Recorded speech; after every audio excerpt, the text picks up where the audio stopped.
Comentario bíblico: el apóstol San Pablo a los Gálatas. Título: esta carta fue dirigida a las iglesias de Galacia. No se sabe si estas iglesias estaban en el norte de Galacia, en ciudades como Tabión, Pesino y Ancira, Angora, o en el sur, en Antioquía, Iconio, Listra, Derbe y otras ciudades. A la primera opinión se le da el nombre de teoría de la Galacia del norte y a la segunda teoría de la Galacia del sur. El tema de estas dos teorías se trata detenidamente en las dos notas adicionales de Hechos 16. El nombre Galacia se debe a las tribus de galos que invadieron el Asia Menor alrededor del año 278 a.C. y se establecieron en la parte norte de lo que en el 25 a.C. se transformó en la provincia romana de Galacia. Paternidad literaria. La paternidad literaria paulina de esta epístola no ha sido puesta en duda seriamente. La evidencia interna de la epístola es convincente y concuerda en forma completa con el carácter de Pablo como es descrito en los Hechos y en otras cartas atribuidas a él. Los escritores cristianos posteriores a los apóstoles conocían la epístola y consideraban que provenía de la mano de Pablo. Aparece en las listas más antiguas de los libros del Nuevo Testamento. Marco histórico. Pablo y Bernabé fundaron en su primer viaje las iglesias de Antioquía, de Pisidia, Iconio, Listra y Derbe, ver Hechos 13:14a, 14:23, alrededor de los años 45 al 47 después de Cristo. Después de volver a Antioquía fueron enviados a Jerusalén con la pregunta de si se debía imponer a los gentiles convertidos al cristianismo la práctica de los ritos y las ceremonias del judaísmo, ver Hechos 15. El Concilio de Jerusalén, celebrado alrededor del año 49 después de Cristo, se pronunció en contra de imponer dichos ritos y ceremonias a los que no eran judíos. Pablo comenzó su segundo viaje misionero poco después de este concilio, acompañado por Silas.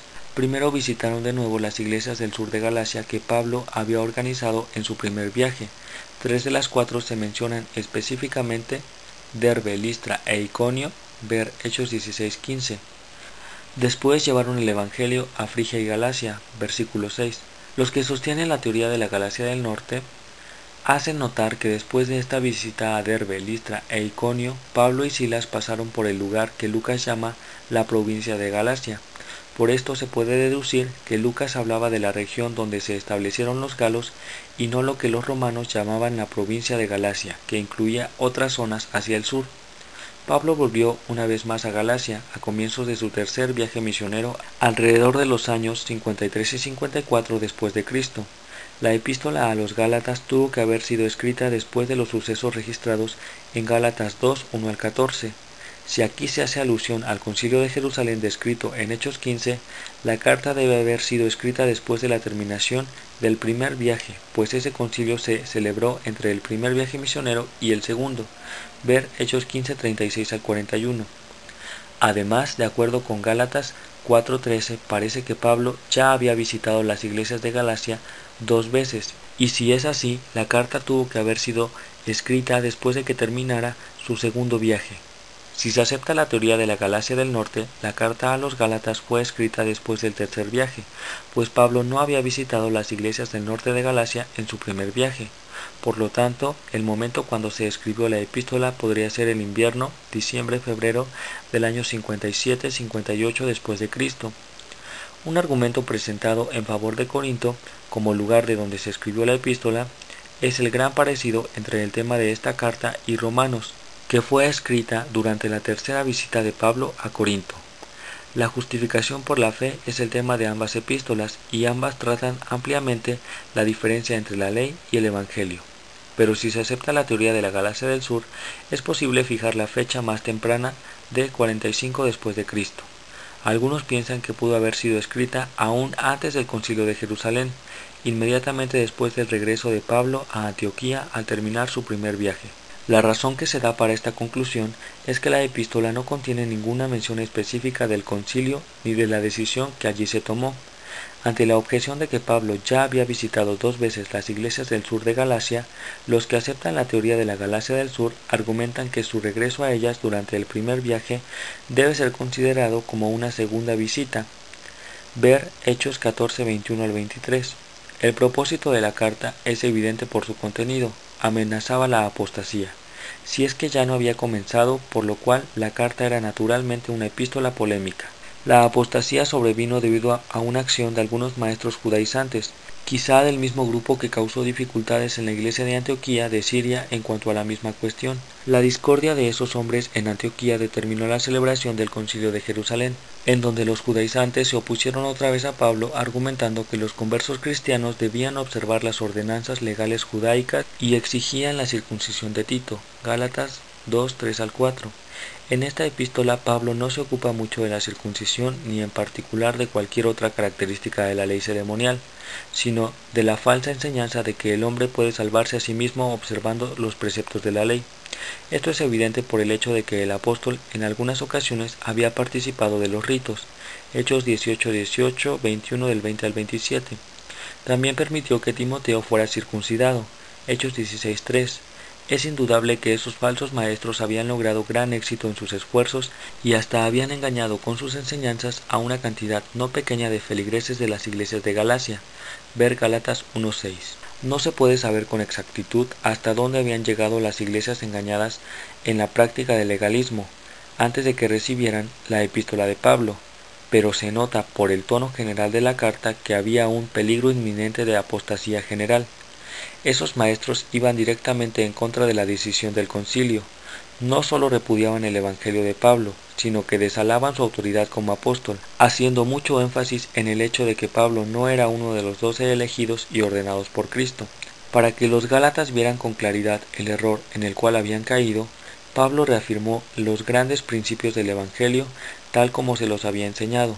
Pero como se acusaba al apóstol de que predicaba un evangelio falso y eso implicaba la otra afirmación de que él no estaba calificado para enseñar, Pablo se sintió obligado a dar pruebas que demostraran su apostolado. Esto explica la parte autobiográfica de la carta, capítulo 1:11 a 2:14. Su propósito al presentar un relato tan detallado de hechos personales relacionados con el problema era probar la validez de su evangelio. También destacó que sus enseñanzas que explicó a los apóstoles en el concilio estaban en armonía con las de los dirigentes que se habían relacionado personalmente con Jesús y habían recibido sus mensajes directamente de él.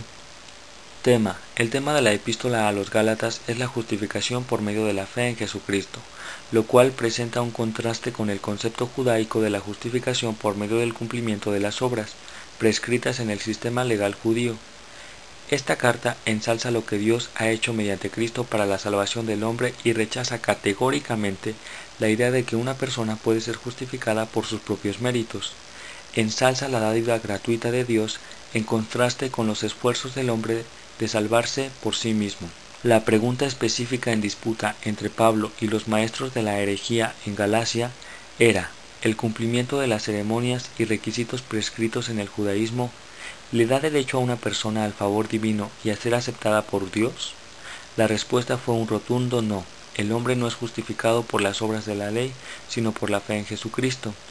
Capítulo 2:16. El cristiano que trata de ganar la salvación mediante las obras de la ley está renunciando completamente a la gracia de Cristo. Capítulo 2:21, 5:4.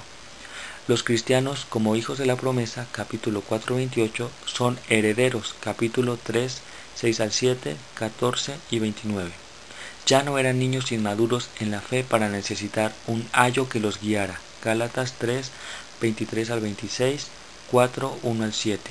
Pues se habían convertido en nuevas criaturas en Cristo. Capítulo 4, 7, 6, 15. Guiados por el Espíritu. Capítulo 5, 18. Y Cristo vivía por la fe en sus corazones, en donde tenían escrita la ley moral. Gálatas 2, 20, Hebreos 8, 10. Pero entre tanto que los judíos se jactaban de una justificación que pretendían adquirir mediante sus propios esfuerzos, observando las leyes de Dios, Romanos 2:17, 9:4, los cristianos reconocían y reconocen que no tenían nada de que gloriarse, excepto en el poder salvador de la cruz de nuestro Señor Jesucristo. Ver Gálatas 6:14. Ley, en la epístola de Gálatas, equivale a toda la revelación recibida en el Sinaí, las reglas de Dios para sus hijos, leyes morales, estatutos civiles y ritos ceremoniales, aunque posteriormente los judíos le añadieron por su cuenta un cúmulo de leyes. Pensaban equivocadamente que por sus propios esfuerzos podían obedecer perfectamente esas leyes y que con semejante obediencia podían ganar su salvación. la epístola a los Gálatas no se ocupa prácticamente de ninguna de esas leyes en particular, sino de la falsa idea de que alguien pueda ganar su propia salvación mediante el cumplimiento riguroso de los diversos requerimientos legales. El dilema es o la salvación por la fe o la salvación por las obras. Ambas se excluyen entre sí. Pablo explica que las promesas del Evangelio fueron confirmadas a Abraham en el pacto y que la revelación de la ley de Dios 430 años después no alteró las condiciones de ese pacto. Capítulo 3, 6 al 9 y 14, 18. La ley no tenía el propósito de reemplazar el pacto o de proporcionar otro medio de salvación, sino de ayudar a los hombres a que entendieran las condiciones del pacto de la gracia divina y se apropiaran de ella.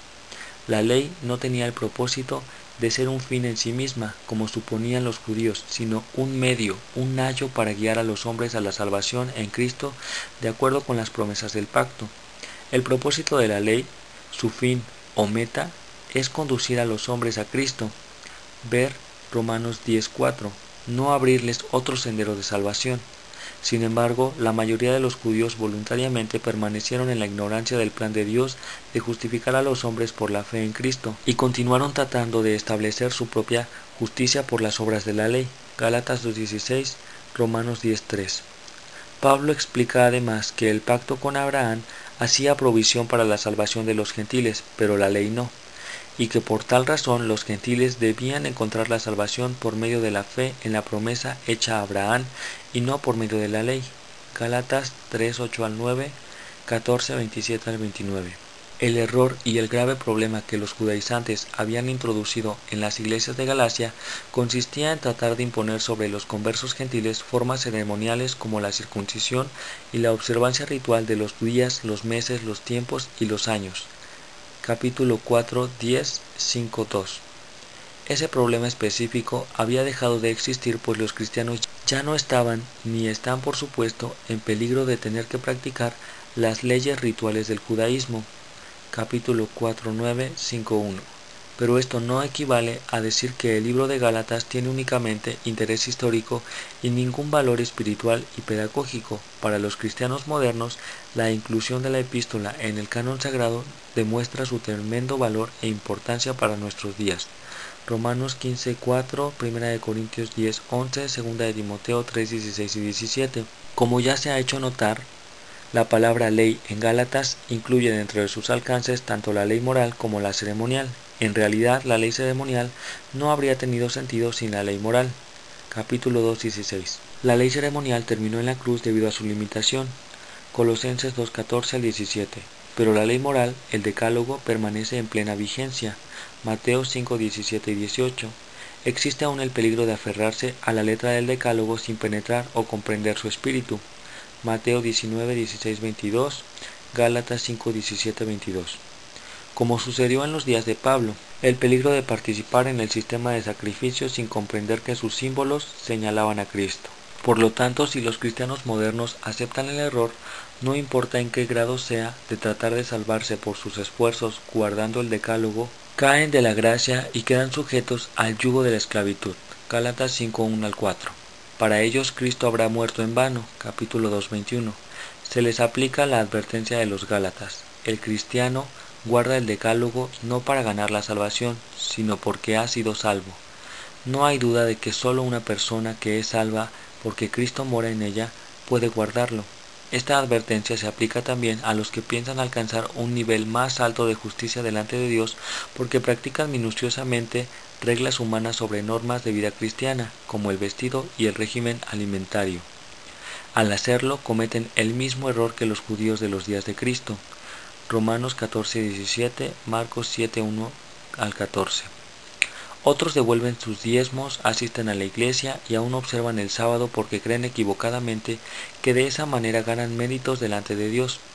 Es cierto que el cristiano deseará cumplir fielmente con todos esos mandatos divinos, pero lo hará no con la esperanza de congraciarse con Dios, sino porque como hijo de Dios por la fe en la gracia salvadora de Jesucristo, siente supremo gozo y felicidad de vivir en armonía con la voluntad expresada por Dios. Mateo 7:21 al 27, Gálatas 3:24. La lección que se destaca en Gálatas para la iglesia actual es la misma que en los días de Pablo. que la salvación solo se puede lograr por medio de una fe sencilla en los méritos de Cristo. Capítulo 2:16, 3:2, 5:1. Y que nada de lo que el hombre pueda hacer mejorará en lo más mínimo su condición delante de Dios, ni incrementa sus posibilidades de obtener el perdón y la redención.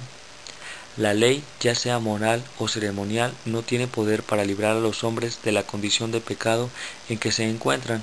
Romanos 3:20, 7:7.